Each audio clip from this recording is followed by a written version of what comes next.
Hola, ¿qué tal? Ahora sí, muy buenas noches, bienvenidas y bienvenidos a todas y todos a esta nueva edición de Tarkan Talks. En esta oportunidad vamos a estar conversando sobre epilepsia y cannabis con la doctora Sandra Carrillo, quien nos atiende muy cordialmente desde Colombia. Ella es colombo-panameña y vamos ya a transmitir con ella. Todas las personas que se van sumando. A ver si ahí está la doctora. Ahora sí, doctora, ¿qué tal? ¿Cómo le va? Hola, ¿cómo estás? Sí. Disculpen los inconvenientes. Ahorita mismo estoy roaming, entonces vamos a ver si funciona mejor así. Ahora en principio se escucha muchísimo mejor, así que agradecerte nuevamente, Sandra, por tu tiempo y tu buena predisposición siempre. Y nada, aprovechar ahora sí que se escucha, te dejo como para que nos puedas comentar un poco y desarrollar cuál es la situación actual de la epilepsia relacionada al cannabis en Colombia y en Panamá. Claro que sí. Mira, en Colombia se legalizó el cannabis medicinal ya desde hace 4 años. Tenemos una regulación bastante robusta y los pacientes afortunadamente están teniendo acceso al cannabis medicinal.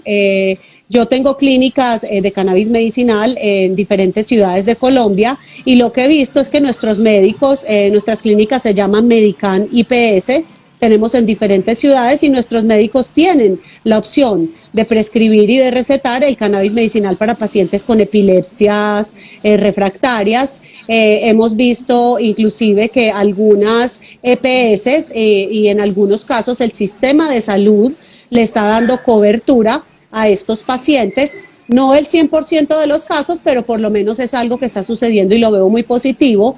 Tenemos acceso a preparaciones magistrales con preparaciones ricas en CBD y tenemos también el grado farmacéutico, que es el cannabis aislado, que es como nuestra versión colombiana del Epidiolex, que también se está usando mucho por los neurólogos. Entonces en Colombia veo un panorama que me alegra y que me agrada en el sentido de que veo que los pacientes pueden tener acceso a los tratamientos. Obviamente necesitamos que se amplíe la cobertura, que los pacientes en general puedan tener acceso a este tratamiento por el sistema de salud.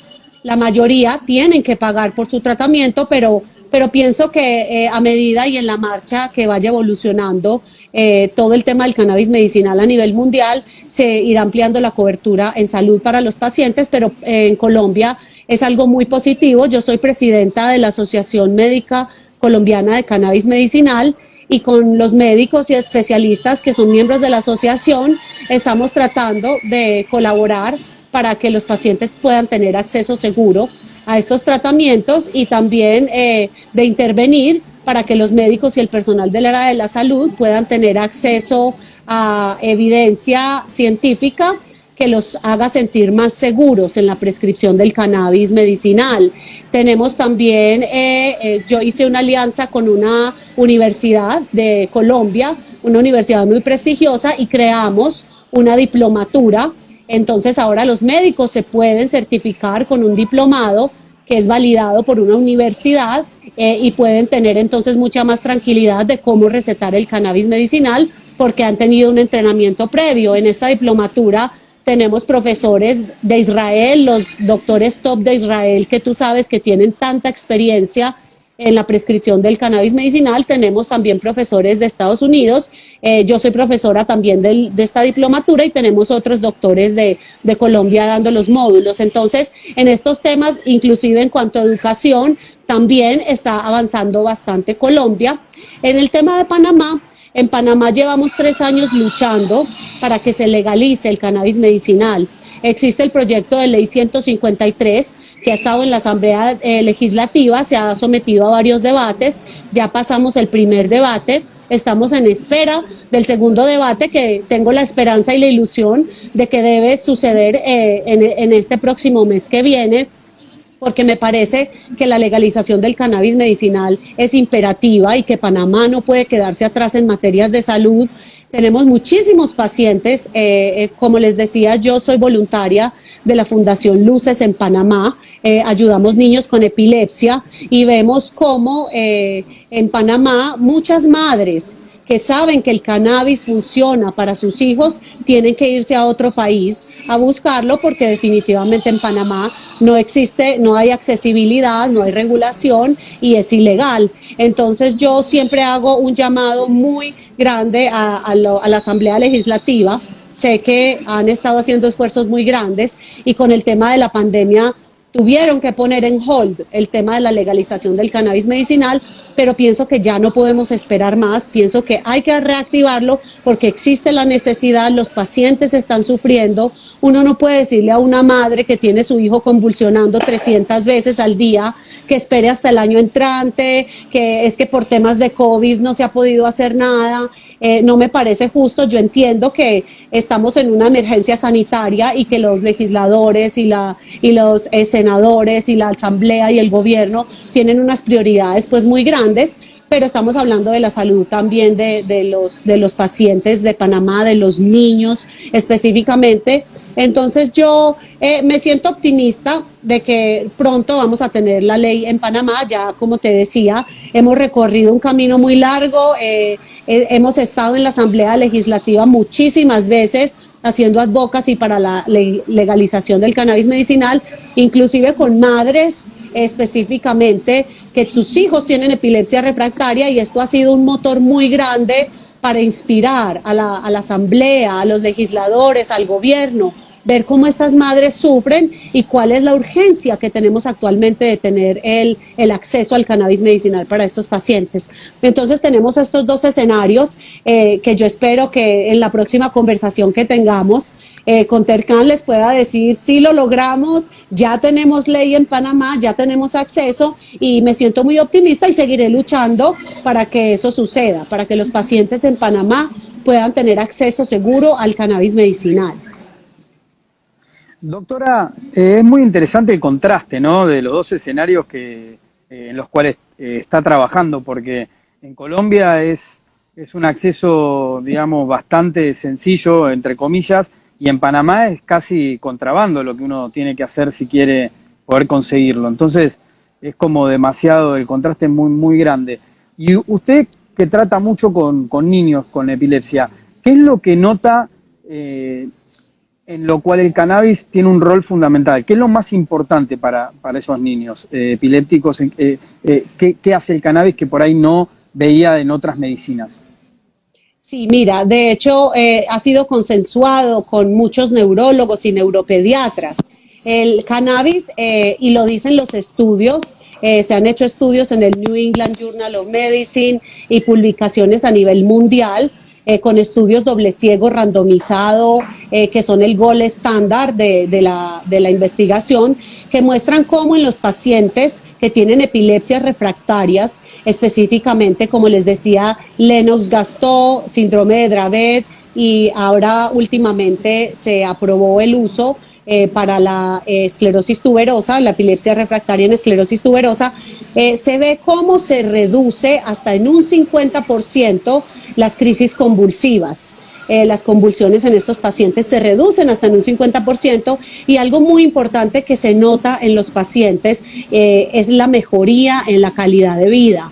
Y esto es algo que a mí me llama mucho la atención porque es el impacto que tiene el uso de esta medicina, no solo en la calidad de vida del paciente, sino de su entorno y de su familia. Veo como un niño que está convulsionando 200 veces al día es una mamá que tiene que estar tiempo completo con el niño, son unos hermanitos que no pueden tener suficiente atención de su madre porque la madre tiene que dedicarse a su hijo que tiene esta patología. Es una familia que, como la madre no puede trabajar, tiene la mitad de los ingresos. Es una familia que nadie duerme bien, porque cuando uno tiene un paciente con epilepsia, los niños no tienen buena calidad de sueño. Entonces es al mejorar este tipo de patología, al disminuir las convulsiones, se ve cómo los pacientes pueden tener una mejor calidad de vida, y sus familias. Inclusive algunos de estos niños con tantas convulsiones ni siquiera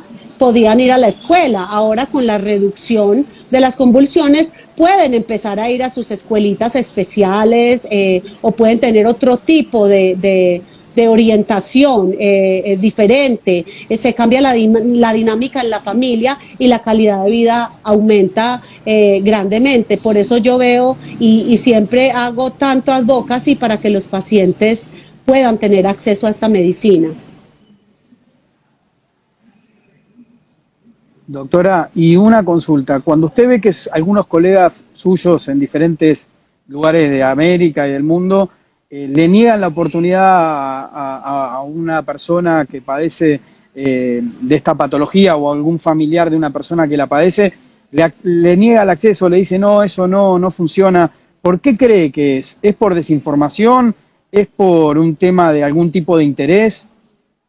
Sí, mira que definitivamente lo he visto porque he tenido la oportunidad de ser conferencista en más de 33 países, 3 diferentes continentes, entonces he tenido la oportunidad de ver cuál es la perspectiva que tienen los médicos en Asia, en Europa, en Estados Unidos, en Israel, en Canadá, en Latinoamérica, y la mayoría de las veces que yo veo un médico que está reacio a recetar el cannabis medicinal específicamente en epilepsia es por desinformación, porque definitivamente el cannabis medicinal no es una alternativa de primera línea para tratamiento de epilepsia refractaria. De hecho, por eso se dice es para epilepsia refractaria. No es que un paciente convulsionó por primera vez y vamos a darle cannabis de una vez, no. Tiene que cumplir con esta requisito que sea refractaria. ¿Qué quiere decir epilepsia refractaria? Pacientes que ya han tratado 2, 3 y hasta 4 medicamentos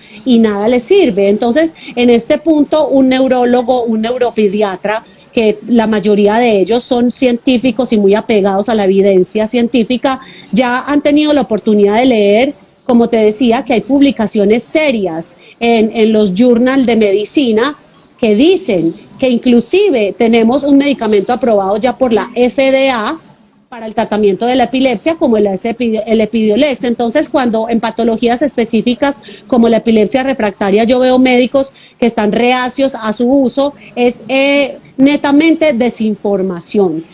Tengo el placer y la alegría de decir que la mayoría de los neurólogos y neuropediatras que conozco, que se actualizan, que quieren aprender, ya saben que el cannabis es una alternativa para estos pacientes, pero definitivamente hay lugares en el mundo donde no tienen acceso a esta información, y es aquí donde el papel que ustedes juegan, Tercan, y en la labor que tú has hecho personalmente de difundir información, de desmitificar el uso de la planta es tan importante, porque a través de conferencias, de conversatorios, es que uno puede llegar a la gente, al público en general.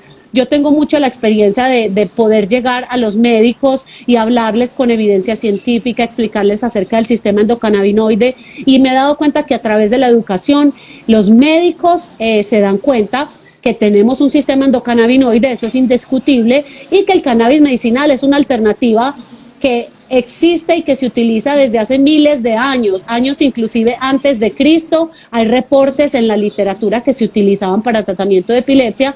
Entonces no podemos desconocer ni la historia ni tampoco la realidad. Estamos redescubriendo el potencial que tiene la planta del cannabis para el tratamiento de patologías tan severas como lo es la epilepsia refractaria. Y lo que yo siempre digo, el cannabis regresó, pero regresó y se va a quedar, porque estamos rompiendo paradigmas, estamos regresando a lo básico que era la medicina que se utilizaba hace muchísimos años con buenos resultados. Pienso que ahora tenemos mucha más tecnología, tenemos mucha más evidencia científica y más herramientas para poderle dar a los pacientes acceso seguro.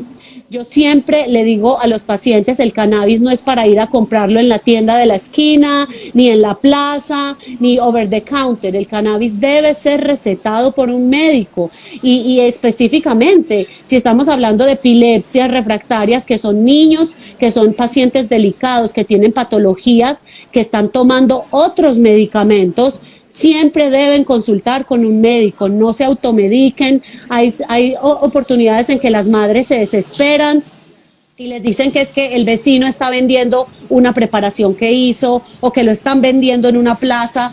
no se debe hacer eso, debemos recurrir al médico porque el médico sabrá muy bien si el paciente se beneficiará de este tratamiento y sabrá cómo conducir al paciente a través de una titulación y una dosificación adecuada a un tratamiento exitoso, teniendo en cuenta las interacciones que puede tener el cannabis como medicamento. Tenemos que tratar el cannabis como una medicina, y como medicina quiere decir que puede tener sus efectos secundarios. Y todo esto no son efectos secundarios severos siempre y cuando es el médico el que está pendiente del paciente, monitorizando. Nosotros en nuestra consulta tenemos contacto muy estrecho con el paciente. Hablamos al principio, cuando el paciente llega a la consulta, el paciente se va, al tercer día el médico lo está contactando, al sexto día, al noveno día. Es una monitorización muy estrecha y es algo que me gusta mucho de la medicina cannabinoide. Es que estamos regresando nuevamente a esa atención personalizada de los médicos con los pacientes.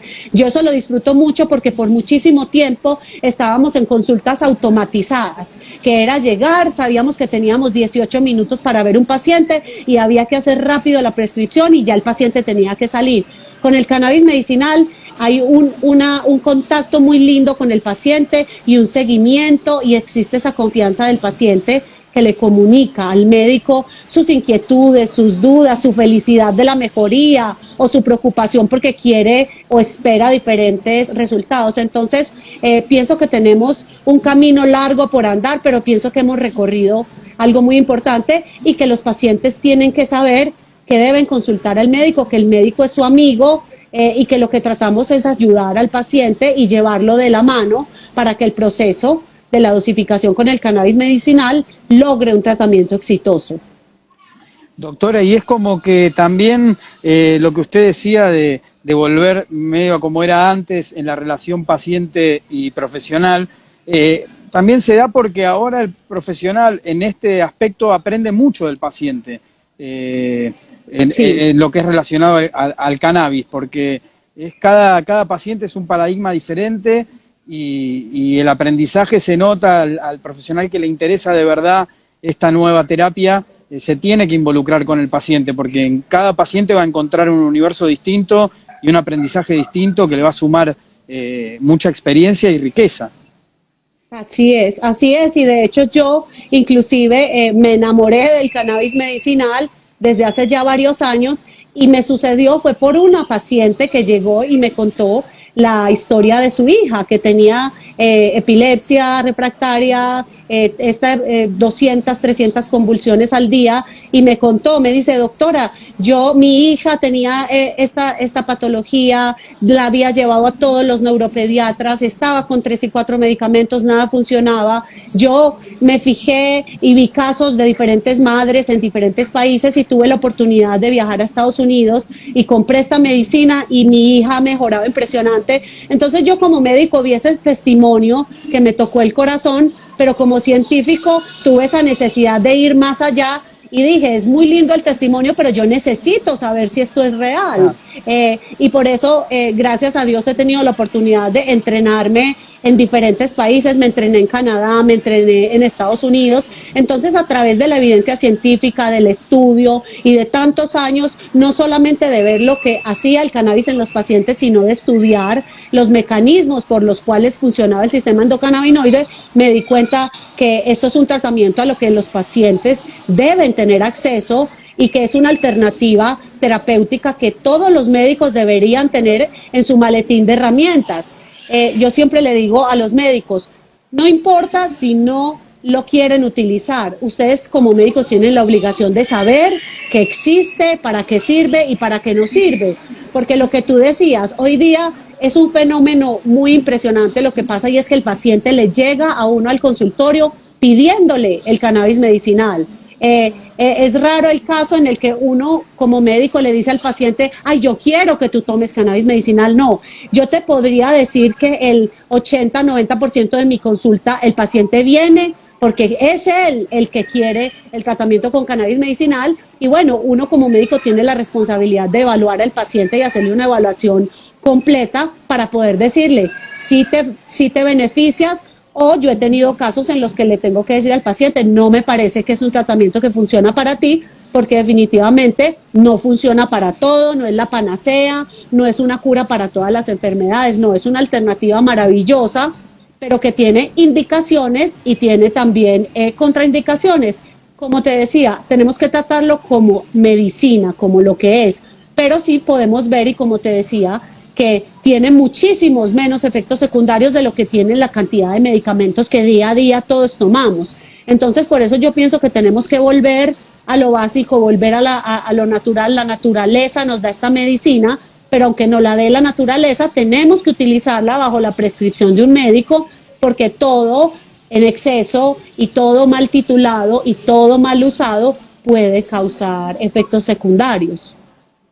Totalmente, doctora. La verdad que siempre le repito, pero muy interesante conversar con usted. Y bueno, ahora no le quiero robar más tiempo después del inconveniente que hemos tenido, así que la dejo. Le agradezco de parte también de toda la gente que nos sigue, le agradezco a la gente también por compartir este rato con nosotros e invitarlos en 15 días a otro talk. Y doctora, a usted desearle lo mejor, gracias, seguiremos comunicados y haremos una próxima charla por ahí un poco más larga. Claro que sí, muchas gracias por la invitación y gracias por los esfuerzos tan grandes que hacen ustedes para promover la educación, porque definitivamente eso es lo que necesitamos y tenemos que seguir uniendo esfuerzos en Latinoamérica y a través de todo el mundo, porque es a través de la educación que vamos a lograr desmitificar el uso de esta planta. Totalmente, doctora, de acuerdo. Le agradezco de vuelta, que tenga muy buenas noches y estamos conversando en otra oportunidad. Gracias, hasta luego, Gracias, feliz doctora. noche, hasta luego para todos, gracias. Chao, gracias a todos, nos vemos la próxima oportunidad. Saludos.